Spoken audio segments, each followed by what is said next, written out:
Assalamualaikum warahmatullahi wabarakatuh. Kesempatan video saya kali ini mau menanggapi sebuah video yang beredar di media sosial, baik di IG ataupun di TikTok ataupun di Facebook. Ada sebuah pengajian yang mengatakan bahwa seorang laki-laki itu tidak mempunyai iddah. Sekali lagi, mengatakan bahwa seorang laki-laki ketika mencerai istrinya tidak mempunyai iddah katanya. Ini kita simak sama-sama videonya. Jadi begini videonya. Kenapa laki-laki nggak punya masa iddah? Toh dalam Al-Quran sudah sangat jelas laki-laki jangankan punya masa iddah, poligami aja boleh. Apakah poligami harus nunggu masa iddah dulu? Enggak. Jadi ketika dia punya istri pertama, kemudian nikah lagi kedua, ketiga, itu diperbolehkan tanpa ada jeda waktu. Bedanya ada prosesnya. Poligami nggak boleh diam-diam tiba-tiba punya istri lagi. Ya banyak kan kasusnya diam-diam tiba-tiba istrinya di mana-mana. Nah itu yang mengerikan akhirnya. Yang kedua, laki-laki nggak punya masa iddah karena laki-laki itu analoginya bagaikan teko. Teko ketika terisi air dia bisa ngisi ke gelas manapun. Ya, nah perempuan ini analoginya ibarat gelas yang diisi oleh teko.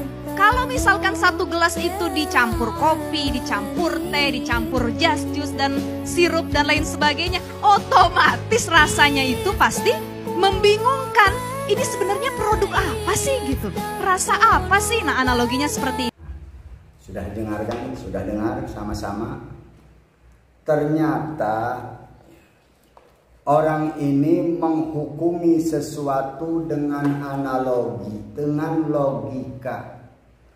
Saya katakan jangan pernah menghukumi sesuatu itu dengan logika. Kalau menghukumi sesuatu dengan logika, maka akan tersesat.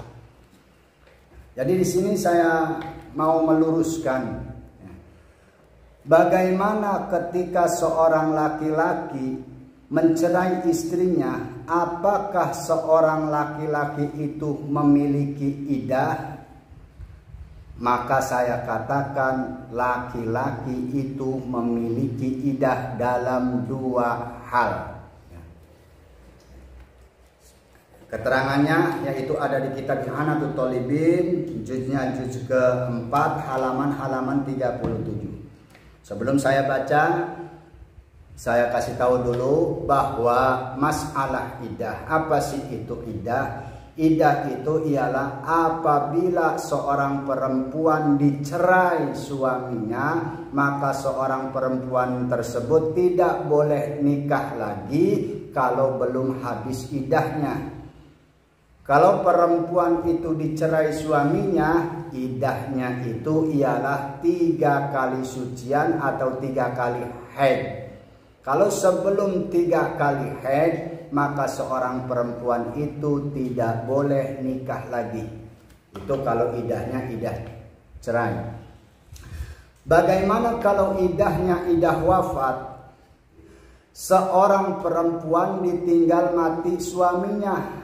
Berapa iddahnya? Iddahnya ialah 4 bulan 10 hari. Terus kalau masalah iddahnya laki-laki itu bagaimana? Di sini saya jelaskan di dalam kitab Ihanatul Thalibin, juznya juz keempat pada halaman 37. Di sini ada penjelasan wa kharaja bihar rajulu fala iddata alaihi qalu illa fi halataini. Wa kharaja bihar rajul, keluar daripada hukum iddah seorang laki-laki itu ialah tidak memiliki iddah terkecuali dalam 2 perkara, 2 hal, 2 kondisi. Berarti seorang laki-laki itu memiliki iddah cuma dalam 2 kondisi. Kondisi yang pertama, al-ula ma idza kana ma'ahu imra'atun, apabila seorang laki-laki itu memiliki istri, wa talaqaha raj'iyan, dan seorang laki-laki itu menolak istrinya dengan tolak raj'i. Tolak raj'i itu tolak 1, tolak 2, itu namanya tolak raj'i. Wa arada tazawuja, dan seorang suaminya itu menginginkan nikah lagi. Dengan siapa? Biman la yajuju ma'aha ka ukhtiha, dengan orang yang tidak boleh dinikahi seperti adik perempuan istrinya. Jadi kalau umpama seorang laki-laki menikahi seorang perempuan, perempuannya itu mempunyai adik.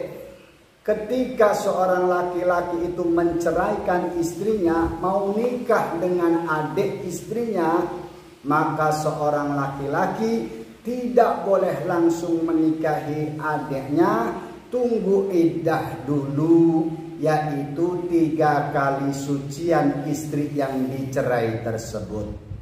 Nah, hatta tantahi iddatuha, sehingga habis iddahnya istri yang dicerai tersebut. 1.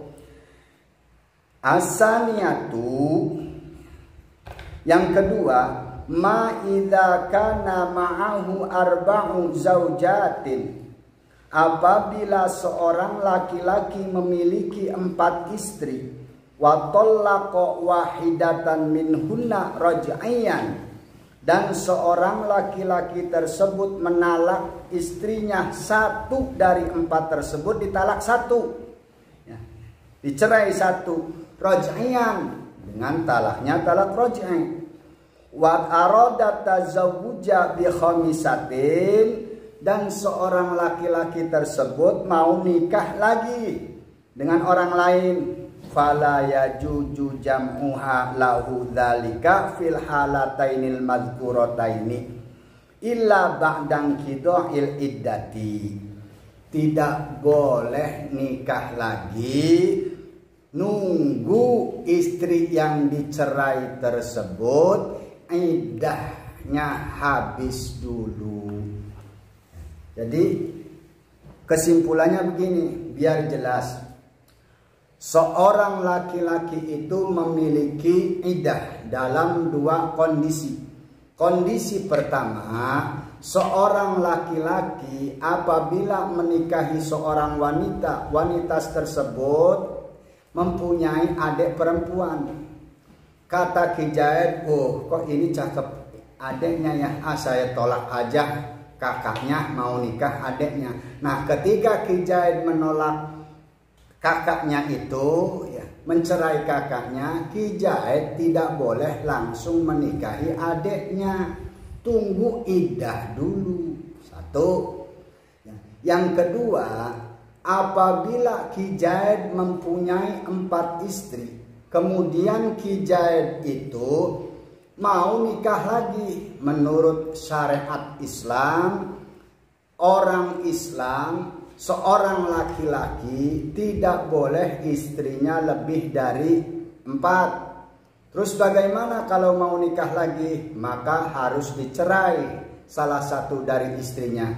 Nah, dicerailah itu salah satu istrinya, dicerai 1 atau dicerai 2, maka Ki Jaid tersebut tidak boleh menikahi orang lain sebelum habis masa iddahnya. Jadi begitu.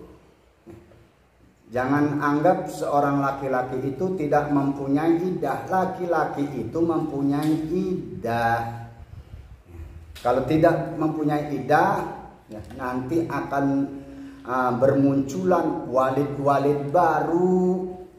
Jadi jangan sembarangan menghukumi hukum agama. Jangan pakai analogi, harus pakai ilmu. Ad-dinu yubna ala sabilin nuqul, la ala sabilil uqul. Agama itu dibangun atas dasar referensi, bukan atas dasar akal.